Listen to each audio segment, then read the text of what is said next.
everybody.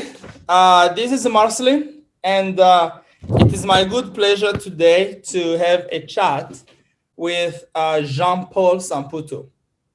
Jean-Paul Samputu is a musician. He's an artist from Rwanda.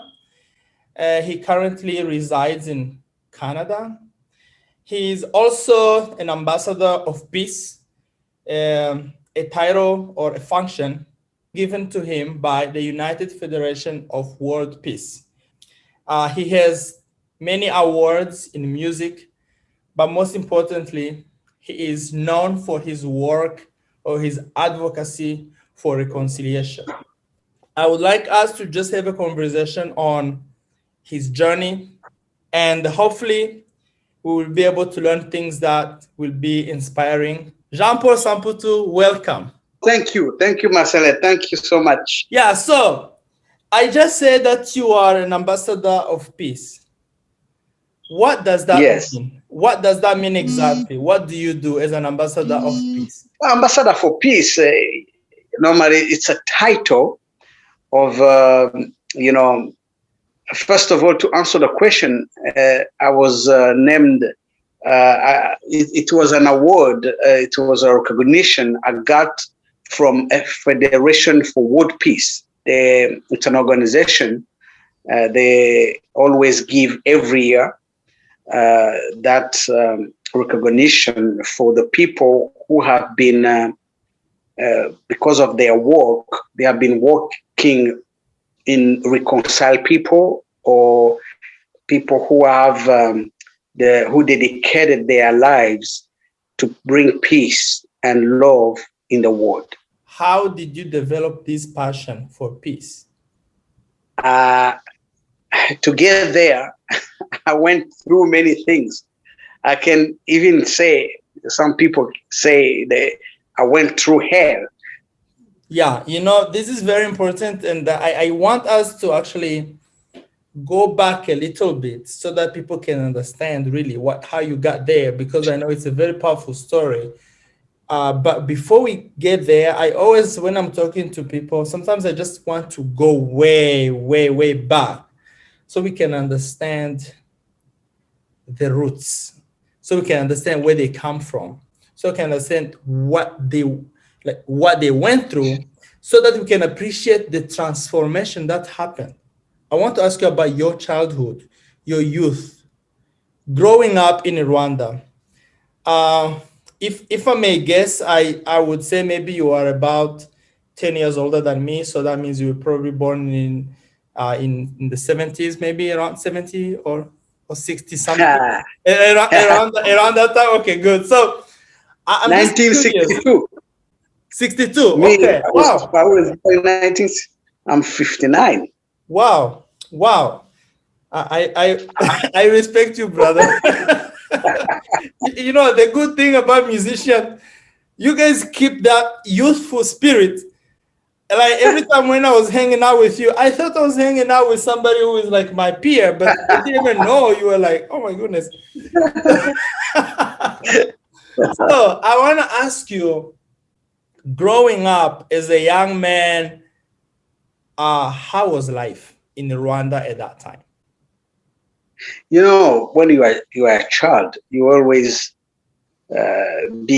joyful and happiness, and you don't know what your parents are going through. That they make sure they don't even show you if they suffer.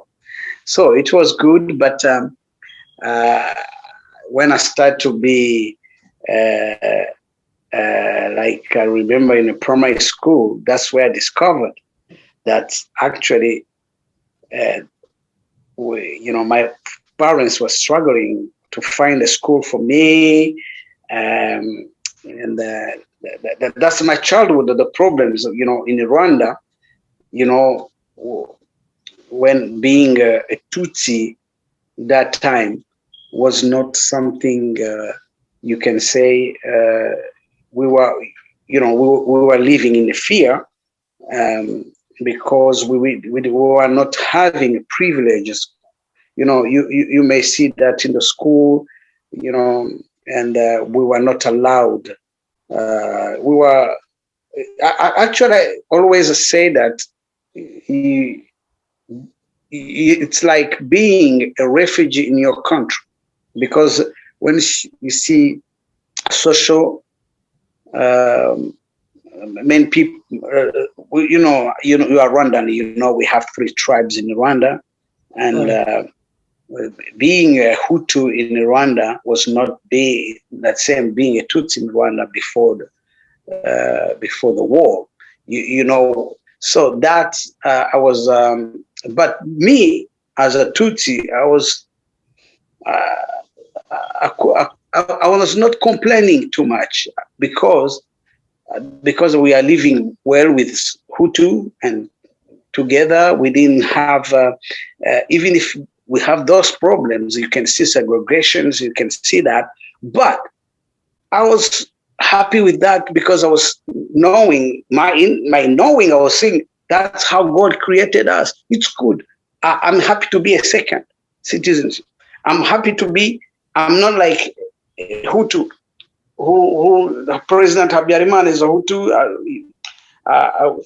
Sometimes to be accepted with my friends, I used to lie to them, saying, I'm Hutu also, because my name is Samputu. So I will lie to people that, oh, I'm a Hutu, Some people, we discover that a lie, but so just to be friends, to be accepted with, because I wanted just to be accepted. So that is the only thing that affected my childhood. The rest, I was okay. You just said that you were living like a refugee in your own country. My own country. In your own country. That is a tragedy. This is something that is so unfortunate that it's a huge mistake that happened in our country. And I know it happens not just in Rwanda, but in so many African societies. You have people depriving of their fellow citizens their rights to live under the Constitution as citizens of full rights and responsibilities. And I think that is one of the major mistakes that we have had in our history, something that really we need to fight against, so that all people created by God will have the same right under the laws of the country. I was accepting that. I was thinking that's how the world is. That's how God created us. The equal rights are not there, but I said, no, that's how it is. Then I was enjoying that, not realizing that I should even say, no, I want my rights. But I knew that, because when you grow up in the society, and you see how things, and you grow up in the city, you accept that. You accept. So when the war started, that's where I realized, oh, okay, there are people who want to fight for their rights. What you just said, I had accepted it, or I just took it as a norm. This reminds me of the book of Nelson Mandela that I read a few years ago, the biography of Nelson Mandela. When he became a teenager, how they took people like in the village to have this ceremony of like, now you are a man, they get circumcised and everything, and then people were telling them, now you are a man, you are no longer a boy.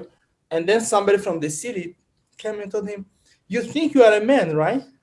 But you are a second-class citizen in your own country, living here in the bush, hunting antelopes and eating bush meat, and just enjoying life here, thinking this is what South Africa is all about. No, the real power is in the hands of people, the minority, who are not letting us enjoy the good of our country. Wake up, boy. And then the guy was like, what? And that woke him up. That's how he started going into law school. And then he went to the ANC. But he was happy living in that bush, in that small little corner, him and his tribe and his family, and until something woke him up and said, wait a minute, why should I live like this in my own country? So it's possible for people to feel to feel comfortable where they are, but we all should Depending. fight for what belongs to us. Yeah. So now, before we go to the war, I want to ask you. So you went into music when you were still, I guess, a little bit young, like you were still a youth. Was that like a coping mechanism? Were you going into music just so you can like forget about all this nonsense, or did you like how did you get into music and Yeah. At the age of 9, like those children, who go to Sunday school, who sing in the choir and in the church. We were always going Sunday to the church. And one day, a man called Sira Sudahemuka, he was a director, choir director, and told my father that your son will be a good singer. He's talented. So he discovered my talents, and he, I joined his choir.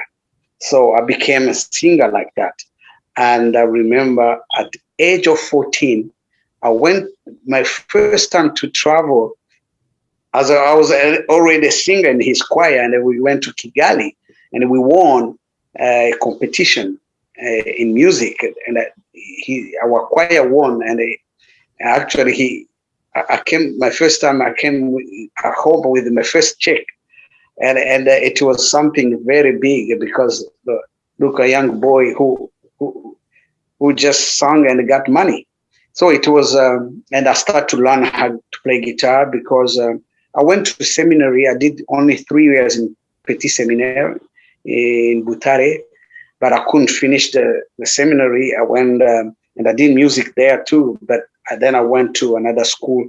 My father found a school where I was finished. I was a teacher. Now I'm a teacher, but I couldn't teach because I was musician already, and I was doing concert. And being at high school, you got to sing, to do concert. I had an orchestra called the Nyambinga, and I was doing both music and school music. Actually, when I became, I remember I couldn't even show up when they gave me my diploma. I was gone for doing music, and the music was, I think it was just my passion. It was, they discovered my talents when I was young, and since that time, I have not stopped. So then you develop your music career, and then you are becoming somebody. Of course, we still have these social tensions and social issues going on. And then all of a sudden in 1990, the war starts. What was going on in your mind when you heard that the war has started? What was your thought process? Yeah, actually, I was doing a tour when the war started. We were in the tour performing. I remember the war started in 1st October. I was coming from a tour in Gitarama, and I was in Kigali. And but we knew before that something will happen. We knew that the war, we knew because I have that time we had an orchestra in Gisenyi, and our mécène, we call him a mécène, our boss, Kajagwaka Valence, had problems before the war, and he had to leave the country. And when he left the country, we knew that something will happen. We knew, but people were saying it's that. Those are rumors, yeah. But the 1st October, they started. There was a war, and on 4th October, we were first, before to be transferred to the prisons, we were first going at Nyamirambo Stadium. I was among those people in the stadium in Nyamirambo. Wait. The 1st of October, the war begins in Byumba. And then 3 days later, the 4th of October, you are arrested and you are taken to the stadium as a detainee. Yes. Okay. Yes. I want to talk about that, but before I talk about that, let me go back to the war. So when the war started, were you like, I'm happy the war is coming, or I'm happy we are going to be liberated? So as a Tutsi in Rwanda, like what were you thinking about at that time? No, it was, I'm dead. We were thinking because they were saying in the radio that Tutsis, Inyenzi are attacking Rwanda. And now we have captured some Inyenzi. We were called Inyenzi. We were now Inyenzi. We were in prison. So we are in the stadium. So we were knowing that we're going to die. So there was we knew that we're going to die. That's it. Really? Mm. Yeah. Okay. Wow. So tell me how the arrest happened. Like, did the soldiers come? They knock at the door and say, Jean-Paul Samputu, come with us. Like, how did you get arrested at that time? On 4th October, there was a curfew. Then nothing. Everybody must stay home because they were saying that the Inyenzi have captured Kigali. They were actually in the capital city. The radio was saying that. So now we have to remain in our homes. So they came now to ask everybody, what is your ID? Okay, come. Okay, go in the car. So every Tutsi was supposed to go in the prison or in the stadium. So the old prison was full of people. So they were just randomly like rounding out everybody whose ID, like if in your ID says Tutsi, come. Yes. And so how did you? So let me ask you this first: how was life in the stadium where you were detained? Like, how many were you guys? You guys were so many, right? People are dying, and we did 6 days there without eating, without drinking. So people were. When you have money, you are supposed. There are some soldiers. Me, I was helped by the soldiers who knew me because I was known as a singer. They gave me some food. They were bringing some, eggs, what we call amandazi. They bring that, and we share with our musicians there. We were my band. We were all together, so we managed. We were lucky to have some stuff. It helped us. But after 6 days, they had to transfer everybody in the prisons, and I did 6 months. We did 6 months in prison. So why 6 months? Because, and we were knowing that what happened is because the international community pushed Rwanda to not touch, because these prisoners, they were saying they are innocent people. So the RPF, when attacked Rwanda, didn't, they were accusing us being with rebels. Yes, and but because it was in all news, the international community, they're saying the Red Cross, they were coming to visit us in prison. They said we are actually putting innocent people in the prisons. They get food, and then so we don't know if we are going to be able even to manage that. So we have to let these people go in their homes. So actually, that some people say that that's where they got the idea of killing people, because people are in prisons. We are feeding them. Why? So let us let everyone go home, and we stay home. They will be calm, and then we're gonna prepare everything. So we're gonna exterminate. So that's what happened after 6 months. I remember it was in February 1991. I was free, and I went back to my home, and my father and my mother were happy to see me. But my father said, Jean-Paul, I know what was going to happen. This happened before in 1959. I remember her in 1963, 1973. So you must take your things and go. Your own father Yeah. told you you must leave. Mm. So and he was right. Yeah, of course he was right, because we know what happened after. You had at that time brothers and sisters and your family, and you leave all of them there, and you were the one and you leave, right? Yeah, but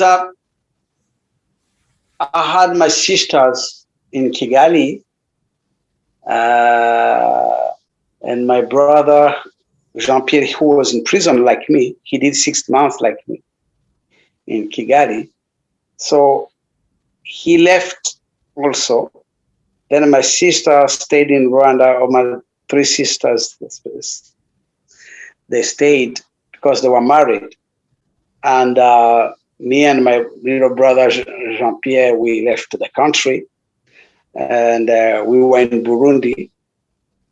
And me, I was in Burundi, Uganda. Then I joined the RPF. When I left Rwanda in '91, I went straight to help RPF to help liberate my country like others. So I was doing music. I was actually recorded 2 albums for RPF, and I went to Brussels, to Germany in 1993 to record that album, and I did 3 months, and then I went back. So, as you know, the war ended in July 1994. When you joined the RPF, like you joined as a soldier, like what were your functions during that struggle? I continued the music because we were doing, in the struggle, and the whole RPF was everyone who joined.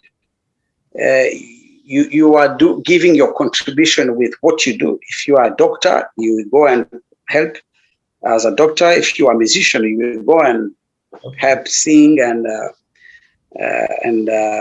doing all your career. You give what you have. So everyone in that war was, every Rwandan who supported, every talented people were doing what they have. They were bringing everything they have to do. Yeah, so basically everybody was contributing based on their talent and their means. Yes. Yeah. And then in '94, the RPF wins. You go back home, and then you find. And yeah. I'm sorry to talk about this. If you are not comfortable talking about it, definitely for sure, I respect that. No, it's good. It's always to testify what happened, because this every story, every testimony you need to be talked, as like me who has a story about how God brought this horror to blessing after all. It's always good even to talk about that. When at the end of the war, we were celebrating that we won the war, but at the same time, I found myself, I found my parents, my 3 brothers, and my sister were killed during that genocide. So that destroyed my life, because I was actually, as somebody who liberated the country, you celebrate, but as well you suffer. And I was suffering. Why? Because I was not the only one who lost my relatives, but I was suffered because I was being accused that I killed my parents myself, because I can tell you this story maybe we have not told this story many times.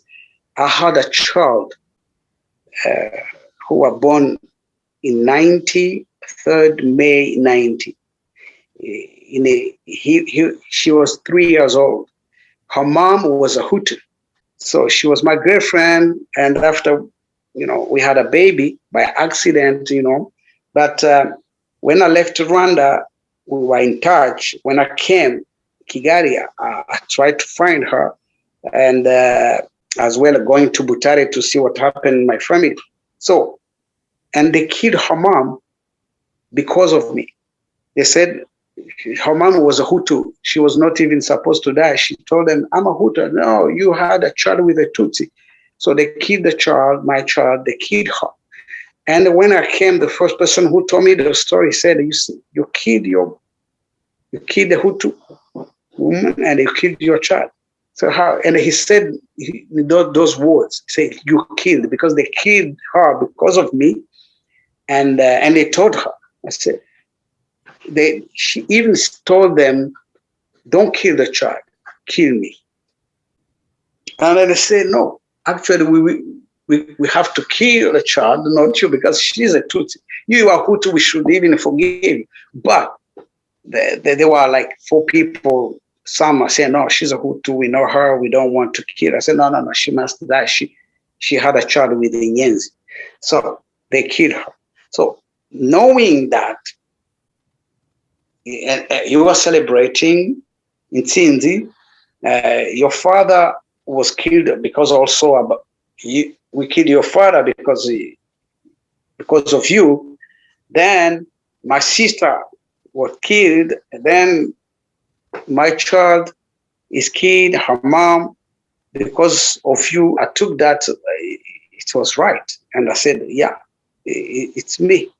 That's destroyed my life. Those are... Well, I can imagine.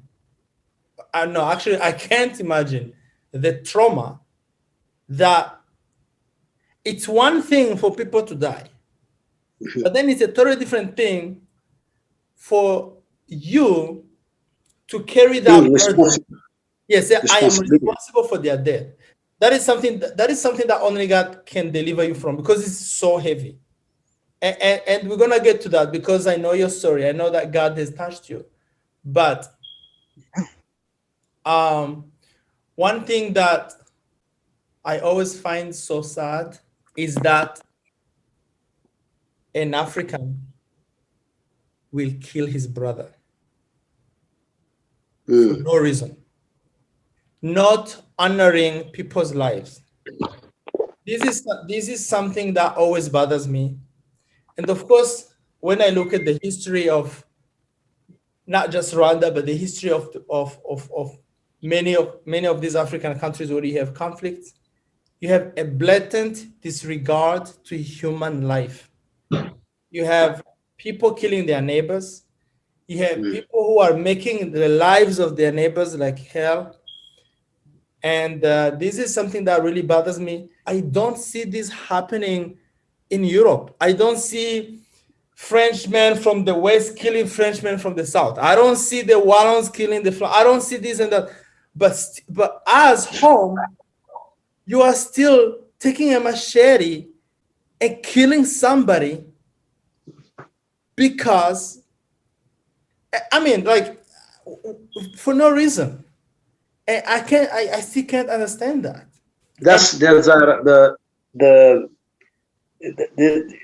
That's what we call structural dehumanization, and there's structural racism.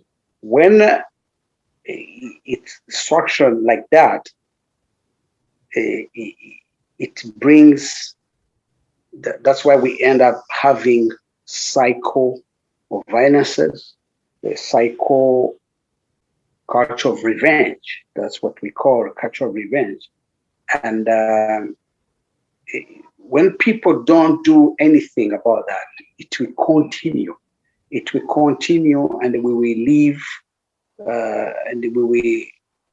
That's why the inheritance of what our parents or our ancestors they didn't resolve their conflicts.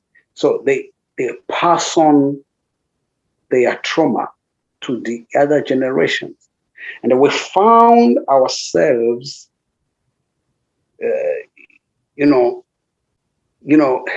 sometimes we don't know even the origin of our conflicts. So we just hate each other, we fight, and after when you ask us, why? What's wrong with you? Why you have? And you cannot answer.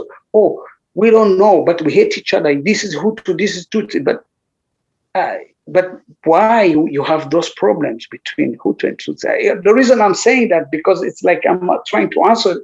You are asking yourself, why? Why these people kill? So it's because we inherited this trauma and grievances from ancestors who had these things from the problem rooted before our time. So we are just, and we never find the solutions. Instead to find a solution, instead to be responsible, we will pass on to the other generations to look, if I have not forgiven now, if I have not got this chance and this gift from God to forgive, I would have killed Vincent, the one who killed my parents. The good question is to ask, what can we do? There is a quote that I read from, I think it was from your post on either on Facebook, or I don't know if you came up with that quote or if you got it somewhere else. It really inspired me. And you just mentioned it a little bit, is what we have inherited was a consequence of the mistakes committed by our father's generation. And then you said, if we don't solve the problems that we have in this generation, then we are going to pass that as the inheritance to our children. Yeah. And I was also talking to somebody else who was telling me that there is something called the compounding factor, which is like, if you don't solve the problems now, a small problem like this, you don't solve it now, you hand it over to your children. By the time it gets to your children, it's huge now. Yeah. So if there is a conflict today and then 100 people die, and you don't solve that conflict, and then it passes to the next generation, 1,000 people are going to die. If it goes again to the next generation, 1 million people are going to die, which is less interest to solve our problems today for the sake of the future. We have to be responsible. So the responsibility, that the word, that's actually, we need to be good ancestors. So that's our responsibility. So, but when? Now, it's not tomorrow. You don't know that, actually, you don't know if tomorrow you'll be alive. So, you have to do it now. Because our children, they're watching, they see what happened. And they see, and then we ask us, why you didn't do anything about that? So, if you are not responsible, so you will pass on your grievances to your children. So then we do the same thing. That's why we're in the cycle. A genocide will bring another genocide. A violence will bring another genocide. So, also this culture of revenge. People think, I've seen not only in Rwanda, it's everywhere. Even if, even here, the country we live in, people think that being to revenge is good. They think, no, I have to take revenge. If I don't take revenge, I will feel bad. No. So people think that to repair evil for evil is good. It became a culture. So it's a culture of revenge. That's the human being are like that. So that's why I always preach forgiveness. I talk forgiveness every day. I wake up just in the morning. So I will speak of forgiveness only because this is the culture I want people to embrace. Because that's the only way we will stop this structural injustice.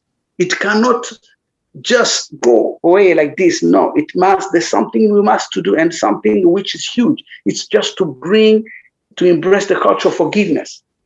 I was young when that happened. When that was happening, the war started in 1990 when I was in fifth grade. But I remember, especially now when I look back, I remember a lot of things. I remember in 1993, I was in my first year of secondary school. My aunt, at that time, I was in a place called Kabuga. That's where I went to school.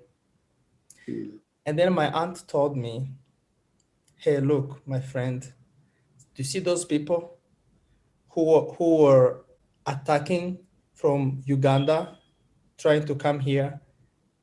Remember, we used to call them Inyanga Rwanda, the haters of Rwanda. Now, guess what? Things have changed. They are no longer Inyanga Rwanda. They are now Abavandimwe, brothers and sisters. I said, why? Because of the Arusha Accords. The Arusha Accords have been signed. Now they are going to come in the country and they are going to integrate. We are all going to be one. So no more talk about Inyenzi, Inyanga Rwanda, all these derogatory terms. Things are going to change. This was my so it was my aunt. She was in fifth grade high school. I was in the first grade high school. She was kind of like coaching me. Said, times are changing. The war is about to end. And in my mind, as a young person, I was like, okay, what? I couldn't even understand what was going on. But what I'm trying to say here is there were people who had hope. Again, it was naive to think that it was going to go that way, because I think the forces of evil or forces of extremism were stronger than the forces of genuine, than the forces who really, that really wanted peace to happen. And that's why things didn't happen. But when I look back, I always say countries that have conflict, which have been able to mend those problems and move forward, they have been always able to find common ground. And the common ground means, especially in negotiations like that, it means win-win. I compromise this, but we all come together for the sake of peace, unity, for the sake of our country, for the sake of people to live. Let's forget our differences. Let's compromise here, compromise there, so that we can kind of like meet together. So if you look at, like, I was listening to PLO Lumumba from Kenya. He was explaining how in many conflicts in Africa, we have not reached that political maturity of understanding that my camp, I want something. Your camp, you want something. And my victory doesn't mean your defeat. And your defeat, your victory doesn't have to mean my defeat. We can all come together. We can all compromise. I can accept to lose this. You can accept to lose this. But at least we come together. And then he was explaining how in countries like Ireland, where they were like the Catholics and the Protestants, they were fighting. Eventually they came together. In Spain, they had wars, but eventually they were able to mend those problems and come together. In all those places, in all these countries that are developed today, it wasn't always that way. They had issues, they had conflict, but they had to mature. They had to find a way.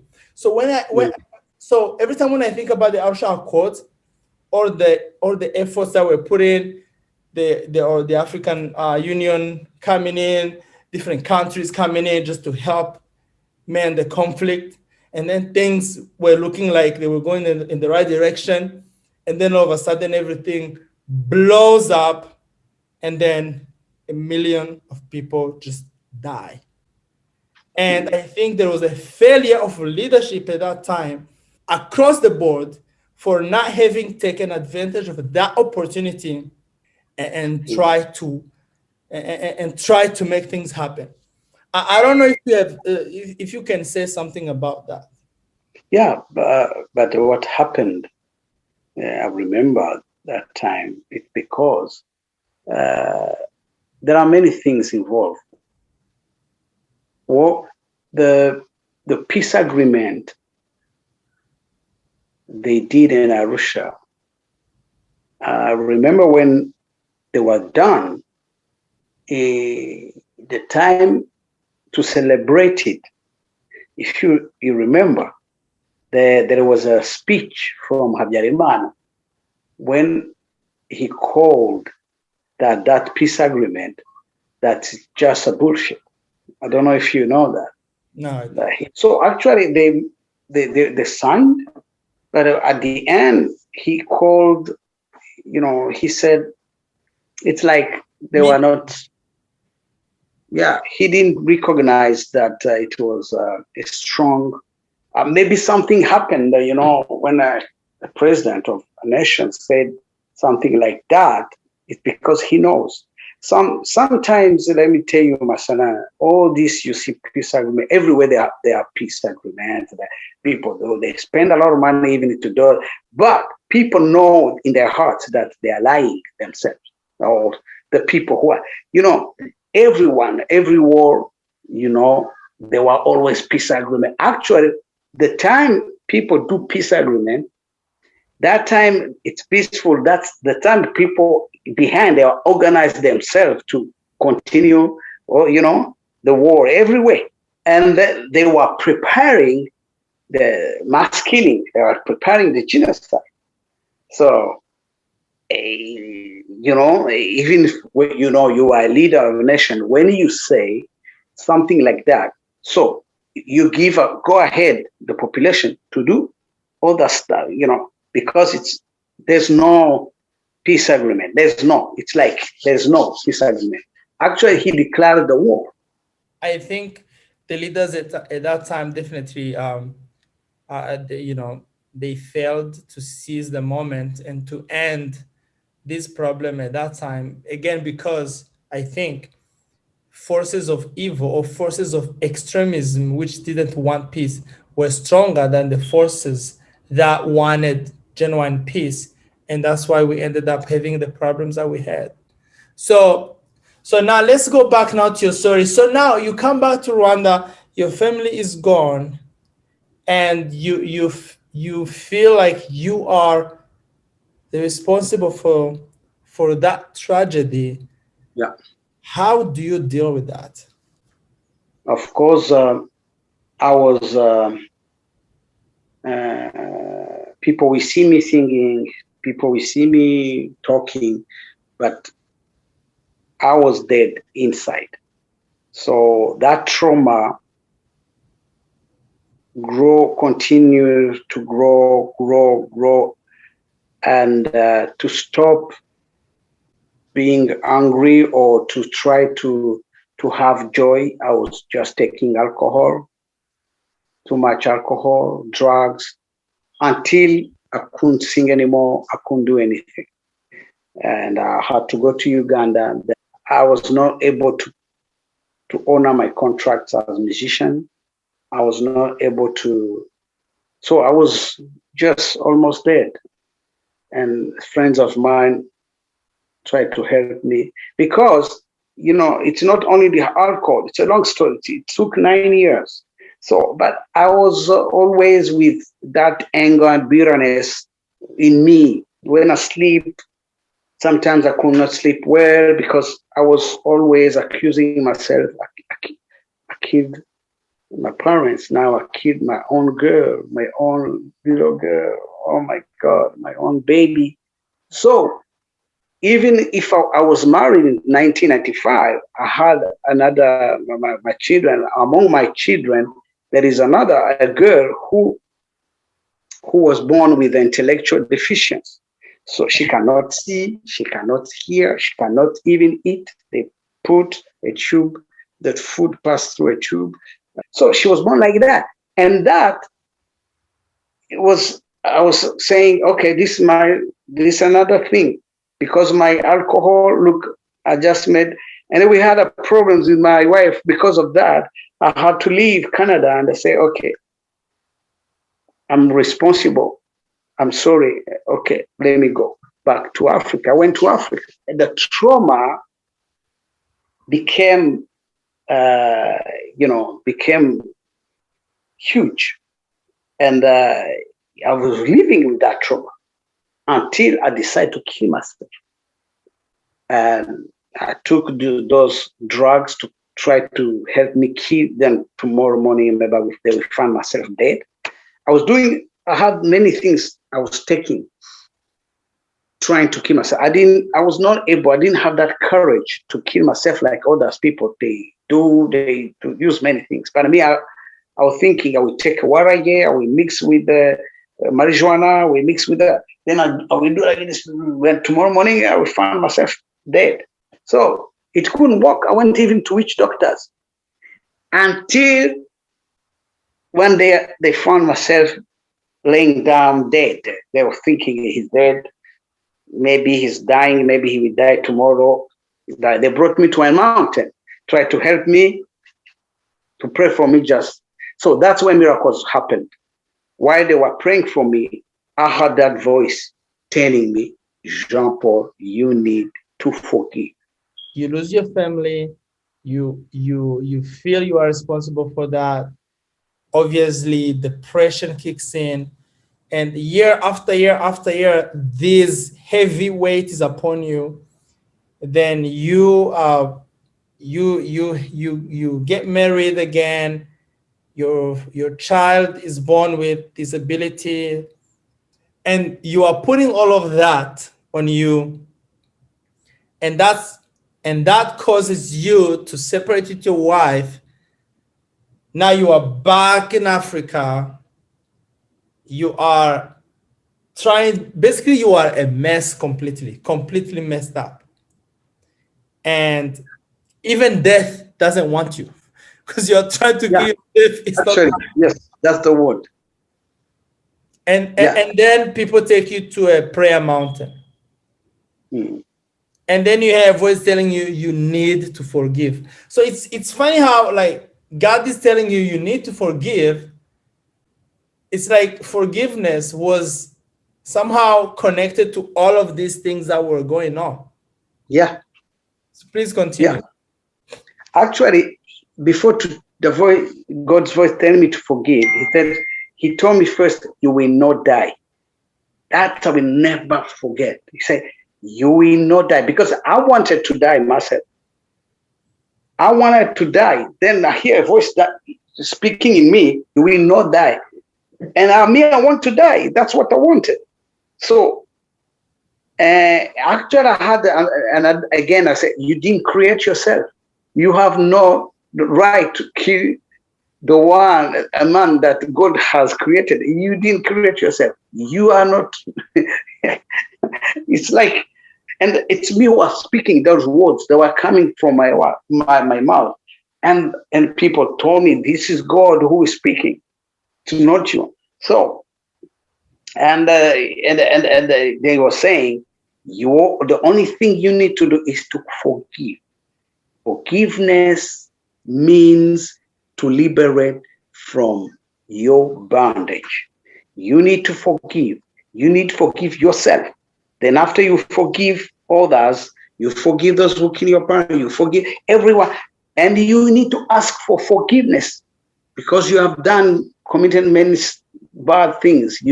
So your healing, it's just forgiveness. So you ask forgiveness for those who wronged them, and you forgive yourself, and you forgive everyone that need to be forgiven. Those who kill your parents, those and my daughter, I was accusing myself about my daughter. I was like, oh my God, my daughter God gave me another daughter because I lost the other one. Sandrine, she's gone now. God is giving me Claudia. Now Claudia is like that. I killed the first one, during the genocide, and now the one God has given me then I'm killing her again. So God helped me say, no, you will forgive. you are forgiven. So God is forgiving me, so that I have to forgive myself. Then I have to ask for forgiveness. Then I had to forgive the man who came, my parents. Then I was reconciled with everyone and even my wife. So we were reconciled, and forgiveness became my song now. Forgiveness became my prayer. Forgiveness became my every word I speak, just forgiveness, forgiveness, forgiveness. So I became now ambassador of forgiveness. So I became a preacher of forgiveness. My topic is forgiveness. I'm an evangelist. So my songs are forgiveness. Everything is forgiveness. Because I learned that Jesus came in the world just because it's all about forgiveness. He wanted us to be forgiven by God. So it's all about forgiveness. And this world, it's all about forgiveness. So let me ask you Because this first. Let me ask you this first. So when you heard that voice asking you to forgive, did, did you wrestle with that voice, or did you accept it immediately, or did you resist it? okay, you thank you for reminding me, because I said no the first time. I said no, I cannot. The people were praying for me because they heard that, and I told them, did you hear that voice? Then the people laughed, because in that mountain they do the reverence all the time. They always, people who have problems of demons, they come, they pray for them, and you will hear in that mountain, people were thinking they are others are saying, go out in the name of Jesus. And the people say, oh, people speak. The demons, when you have demons, they speak. They speak. They can even tell, oh, we are going, we will not come back again. Sometimes they, and when you are healed, you will say, oh Lord, I love you, God, And so myself was, in the beginning, was those kind of things. When they were praying for me, I was saying, no, and after I said, no, I don't want to forgive you. No forgiveness. How can you forgive a man who killed your parents? No. And it's always no. It was always no. And it takes some days. And one day the voice will come also when I sleep. And I will be sleeping. I will hear somebody saying, Jean-Paul, God wants you to forgive. Forgiveness is your healing. Forgiveness is what you need. Then it's just about choice. And there is a song I sing. It's called "You Become What You Don't Forgive." Yes. That song came in the mountain. It said, "You become what you don't forgive." And so every day I will sleep. Then, when you sleep, you have a dream and you're talking to someone. And it will be just only forgiveness. Forgiveness means to liberate from the bondage. Forgiveness means it's a process of getting out of your prison of bitterness, resentment, all those kind of things. And I will dream another too. And sometimes I will be like this. People will be praying. People are praying, then I will sleep a little bit, just 1 minute, and I will hear that voice. Always. So at the end, because I knew that this is God who visits me, God has forgiven me, then he has given me that gift of forgiveness. So one day I was able to say yes to God. And that day, that's the day I was healed totally. That day I had a great peace in my heart. That day, I was able to sing, to jump, and I was healed. That's a miracle right there, right? So you just said the day you said yes, I forgive. Yes. That's the day you got healed. So I think this speaks of the power of forgiveness. So so once you got healed, what happened after? Did you feel like joy? Like, did you feel liberated from the inside? How did you feel from the inside? No, a great peace. When you feel you have everything you want. Sometimes we are happy when you have money, right? You have money in your car. You get a lot of money. You feel so the world is mine. I felt that, oh my God, nothing can touch me. I was strong. I was healthy. I will never forget that day. Because I said just yes. That's why forgiveness is about choice. All your healing, it's just choice. People hesitate to choose the right thing, even if it's hard, even if you don't like it. But because God says, just do it. God will not say something bad. No.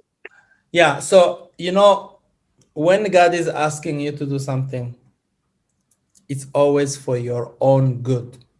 Yeah. You need just to obey. Yes, it may be difficult.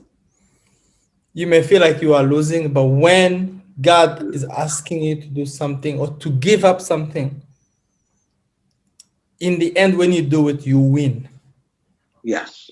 Now you are healed, you are delivered, and you go back to Rwanda to meet with the person who killed your family. How did that go? So first, the people, as I told some people, friends, as God told me this, I'm gonna do that. So those people are the ones who discouraged me. So I stopped saying it to people. When you are excited and you tell people, "Hey, God told me this." Oh my God! Oh, don't worry, don't. Some told me, "Stop, Jean Paul. Let us pray for that." Say, pray for what? I told you, God has said. Then you want to pray? So I said, okay, these things. I spoke with God Himself. I don't need any approval from a man. So I went. They said, you are foolish, you are crazy. So I went back to America because I was living in America and there. So, but in America, when I was performing everywhere, God blessed me. I won an international competition, and in Lincoln Center in New York, I went back to Rwanda to bring musicians. So I was blessed, performing, winning those awards, but I go to Rwanda, they don't allow me. I said, no, what can I do? Then I decided to meet the wife, Regina, the recent wife, and tell her what God told me to do. And I told her, and she was happy. And she said, Jean Paul, if now you forgive Vincent, I will forgive him too, because I didn't want to forgive him because of what he did in genocide. And we became friends. Regina, until now, we always talk, we are in church. So she helped me to go in Butare to negotiate how I can be able to meet Vincent, tell him what my father, my God told me. So at the end, it's a long story, but at the end, we were able to meet. I went to Gachacha. They allowed me to go there. So that was the first time in Gachacha, people in my village, everybody gathering there. That was the first time to hear somebody talking about forgiveness. So what happened in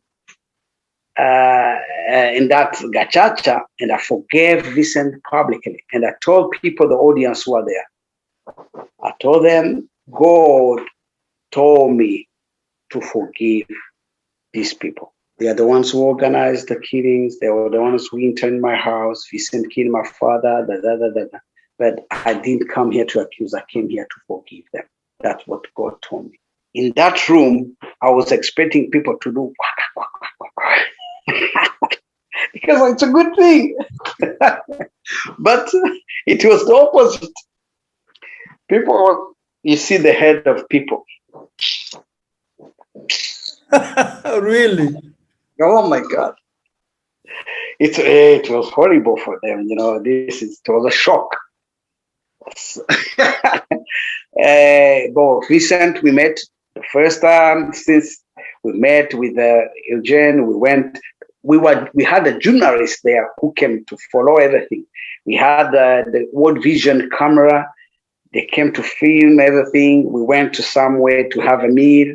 Vincent, we talked about what happened, and he told me, Jean Paul, how can you forgive me, Jean Paul? I cannot forgive myself. We had a meal, we shared a drink, and it was very good. But people that I call my friends, they left me. Let's digress a little bit. So how is Vincent now? Do you have any? No, no, he passed away in 2017.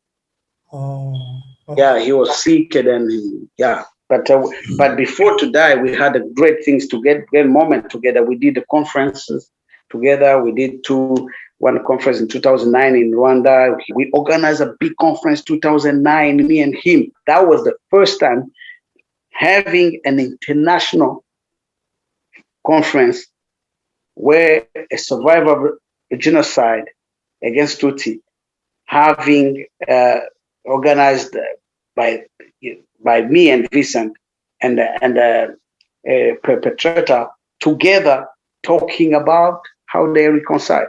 It was huge.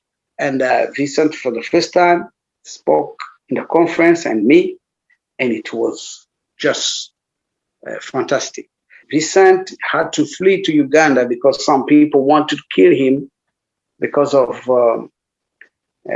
his testimony. So he had to flee to Uganda in 2010. So he spent 6 months in that prayer mountain. I went back to America and I said, no, stay here. And he was baptized there, and he became a very good Christian. See how your forgiveness not only saved you, but it also saved him. Yeah, and his wife. And his wife. Yeah, because actually his wife forgave him because I forgave him. Yeah. Yeah. And when you said people were trying to kill him too, so that reminded me of the story in the Bible where Jesus brought Lazarus back to life. And the news was spreading so much, it was so crazy.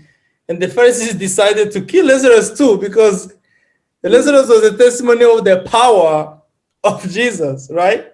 So this guy was a testimony of power of forgiveness. And the struggle that you went to, the fight that you went to, fighting against that voice that was telling you to forgive, I can imagine that the same voice was coming to a lot of people, but it's not everybody who accepted.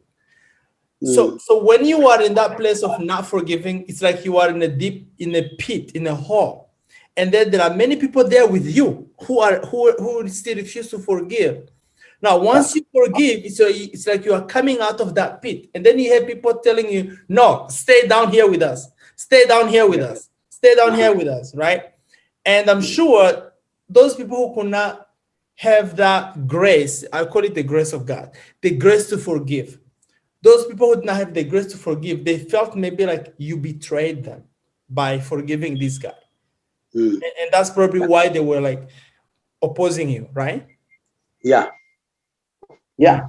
And most of the people who are against now, they have been delivered also. Because in the beginning, they didn't know. They thought I betrayed them. Many folks survival genocide.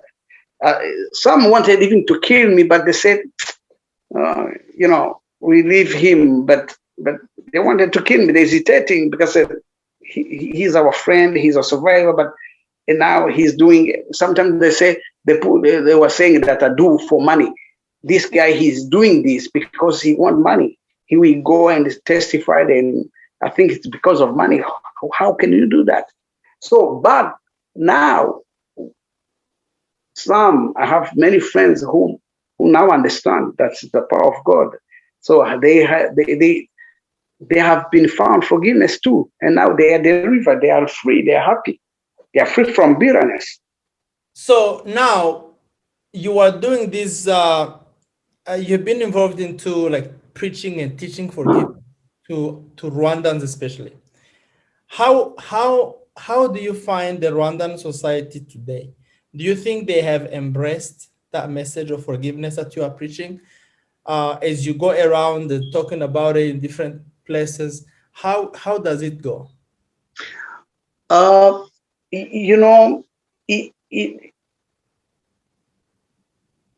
It's difficult to, let me put this way. I have found when I was in Rwanda preaching forgiveness, people in the village, they are successful. They have been just doing that. People in the village, you preach to them forgiveness. You don't have to preach. Actually, you don't preach forgiveness. It's because forgiveness is personal. But you tell people about your testimony, but you find people understand and they forgive each other in village. But in town, where you find people who are civil, you call them civilized. Yeah, it makes me laugh all the time when the people who are civilized, they are the ones who live with that resentment, who don't want one to learn that actually they're the ones who resist. They are the ones those people who are even against me, against my message. Because when I was always testifying what happened with Vincent, so those people, intellectuals, civilized, they are the ones who are against me, who wanted to kill me because they think that I was betraying them. So I had problems with them, and they are the ones who are in the bondage. They are the ones who are in prison.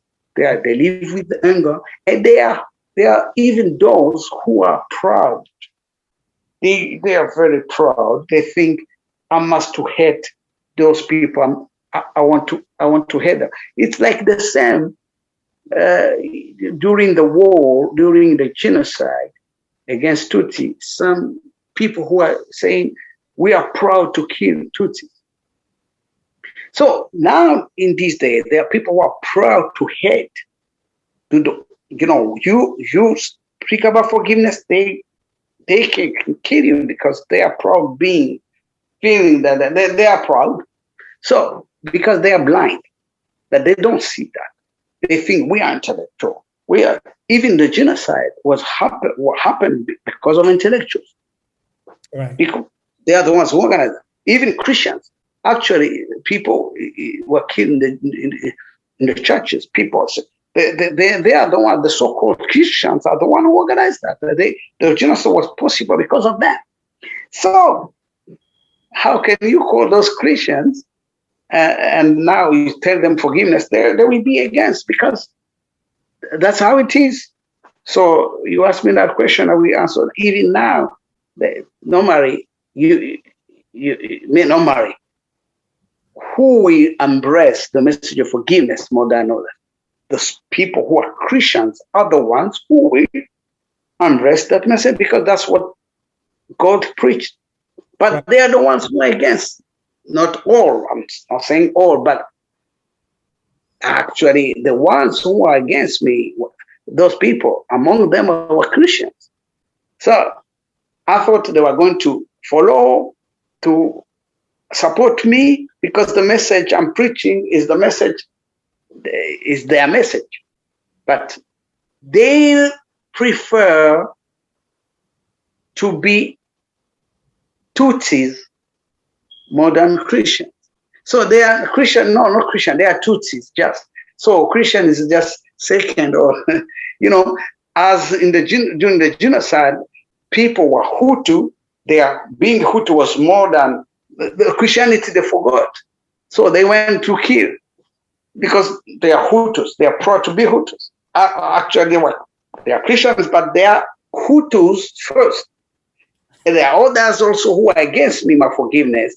They were just, no, don't forgive, we are Tutsi. Oh, you are not Christian. No. But the Bible says normally that when you are Christian, you are a new person. You are no longer Hutu. They say you are no longer Greek, you are no longer Roman. You are just a new creation. You are Christ. You are follower of Christ. But during the genocide, they put aside the Christianity. They became Hutu. Even now, those who are against my forgiveness, they are just, we are Tutsi. We don't recognize, no, we don't want to forgive. So you are foolish. Sorry. I always say forgiveness is for you, not for the offender. The forgiveness was, even, of course, I forgave Vincent, but the forgiveness was for me. Right. For me, yes. Interesting. So Wow. So how do you think reconciliation is going among Rwandans? The reason why I ask is because often I observe what is going on in social media. And of course, it's very difficult to decide, like to determine if what is going on in social media is really the representative of, yes, of what's going on in the society. yeah, But when you look at what's going on in social media, you see that there's really a lot of hatred going on. yeah. And I have seen some More than before. more than before. More than before. Yeah, this is sad. Now, is Yeah, it more than before, or is it because now technology is more available, so more people are able to access it and express themselves? I mean, do you think hatred has increased, or it was yeah. just always there, and just because people now have means? What do you think? It's because when you see the past the way it was, when you see the development, when you see and now, uh, you know, in the past, some people were not, they were less intellectual. We have many people who didn't go to school. You understand, but now everyone went to school. How such a people can have this hatred? And you go to school, you are intellectual. So I will say today it is more than before, because we shouldn't have this such hatred. People are educated. So the other days, people are not educated. You will understand. You will say, no, people, the education was not like. But today, everyone is educated. How educated people can do such a things? How this hatred? You see, when you go to see in social media, you say, "Oh my God!" You don't understand what is happening. Are you saying that the more educated people become, well, let me say, the more educated Rwandans become, the more intolerant they become to each other? Like, how like is education and extremism? How are they going together? Yes, normally it's a question I ask myself. At this time now, the education, everybody is educated. Why? Who educate who? Why we have this hatred? Since people are educated, that's what I ask myself. I don't understand. People go to school. What can you? If look, uh, why we go to school? Why we go to school to learn what? First thing we should learn is how to live with people. You have to live with your neighbor. How you have to love your neighbor. How we love, because everybody needs love. I need to be loved. So if you want to be loved, you have to love others. You need to treat others the way you want to be treated. If the school does not teach that first, so everything's useless. This is not, I'm not saying about Rwanda, it's everywhere in the world. I'm telling you this, we have to say this. You come, you become a president because you are educated. Everything's based on education. Oh, I did university. Oh, they elect me. So I became president of a nation. So the first thing, you will go to destroy a country with a bomb in Iraq or somewhere. So your education is useless. I'm saying this. I'm saying that if you did go to school, you do university, and then you come and you destroy somebody's country or and you say you're intellectual, you went to do nothing in the school.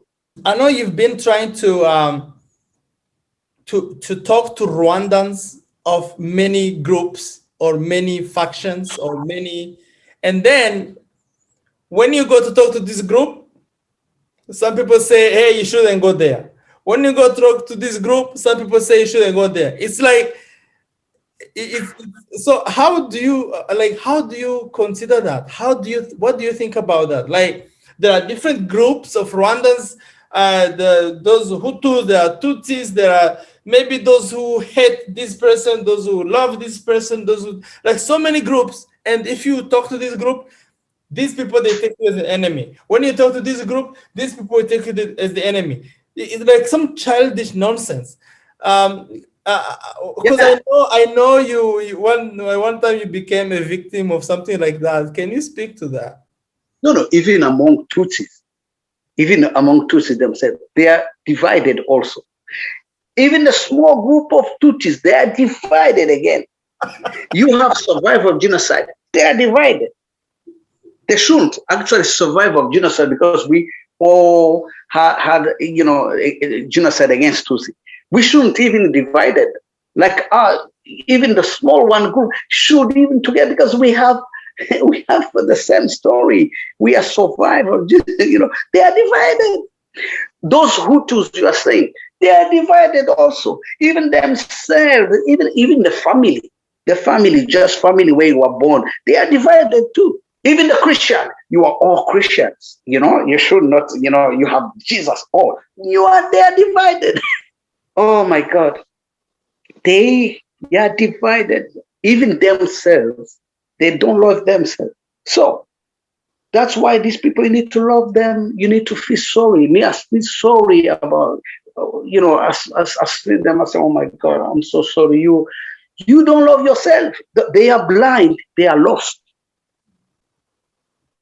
So when you see in the mirror of the people who are lost, you will not judge them. So you will feel sorry and you love them. Me, that's what I do. I love them. I pray for them. Then after, I go to see them. Nobody can tell me, don't go to see them. Don't go to. That's why I have problems in both sides. If you go to Facebook, you will see they hate me. Those who are supposed to love me because maybe they say he's ours. No, they hate me too. You will see in the news, you will see Trump,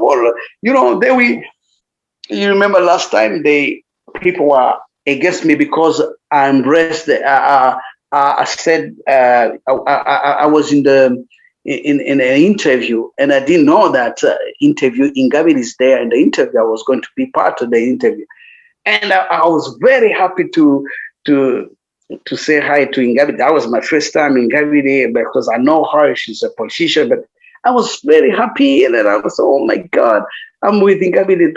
I was excited and happy. But because I was excited, I said that I'm happy. And people now I lost many friends until now. They don't know.